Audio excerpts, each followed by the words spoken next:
দর্শক, আপনারা দেখতে পাচ্ছেন বিএনপির একটা খুব বড় একটা মিছিল আজকে মগবাজার অতিক্রম করছে। ইতিমধ্যে আপনারা দেখেছেন হাজার হাজার মানুষ এই মিছিলে অংশগ্রহণ করেছে।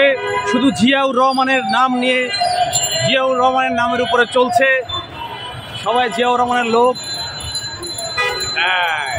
কে বলে রে জিয়া নাই, জিয়া আছে বাংলায়, এই স্লোগানে মুখরিত আজকে রাজপথ। ভিডিওতে রয়েছেন আমাদের শামীম আলম। আপনারা জানেন শামীম আলম ভাই বরাবর মতোই ভালো কাজের সাথে আছেন। শামীম ভাই আজকে ভিডিওতে আছেন। ধারাভাষ্যকার আমি একজন অধম মানুষ, নাই বললাম আমার নাম। দেখতে থাকুন, আমাদের সাথে থাকুন।